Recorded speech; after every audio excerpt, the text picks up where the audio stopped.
200쪽 병원체 또 하나로 바이러스.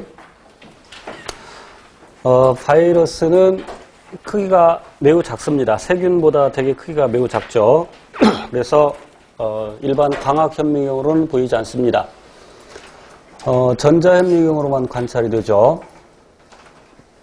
그래서 세포막이 없고, 그래서 세포 구조가 아니고, 그렇지만 유전물질을 갖고 있죠. 그 종류에 따라서 DNA를 유전물질로 갖는 것도 있고, RNA를 유전물질로 갖는 것도 있고, 세포 구조를 갖지 않기 때문에 아까 리보솜도 없고, 그래서 스스로 단백질을 만들지 못하죠. 다시 말하면 효소가 없다.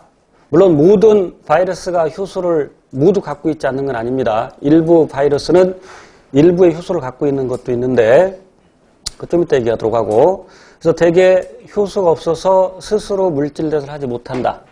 그래서 앞에서 배운 것처럼 살아있는 세포 내에서만 살아가는 활물 기생을 한다. 이 활물 기생을 한다는 것이 바이러스가 최초의 생명체가 아니라는 증거가 되죠.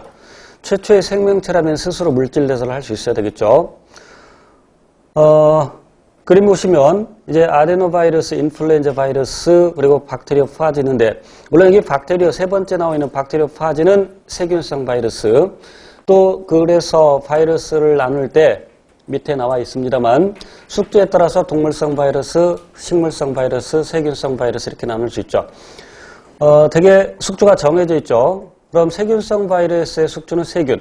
그러니까 박테리오파지가 사람에 기생하지는 않습니다.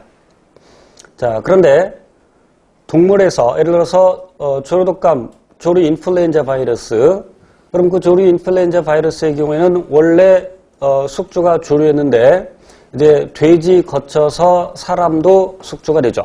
돌연 변이가 일어나기 때문에. 그림 보시면 인플루엔자 바이러스를 보겠습니다. 이 인플루엔자는 독감 바이러스죠. 일반 감기와는 다르죠.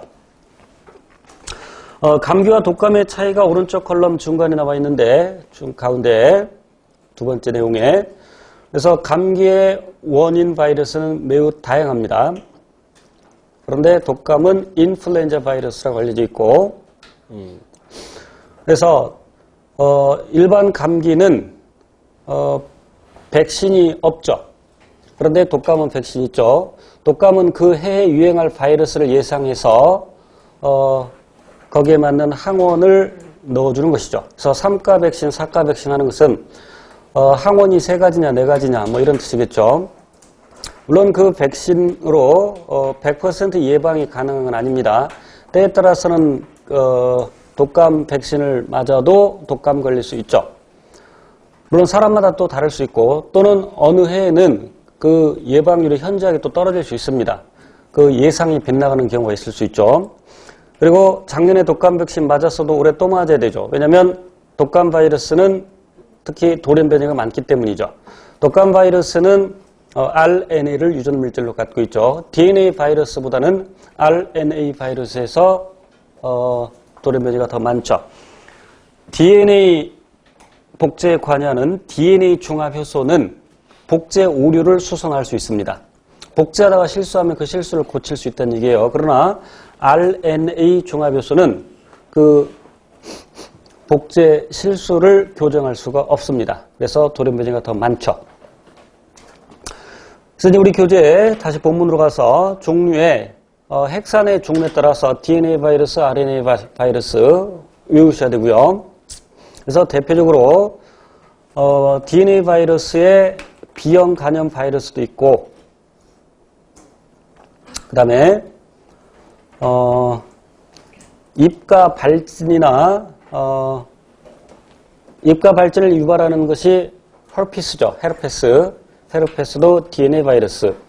그 다음에 대상포진도 DNA 바이러스입니다.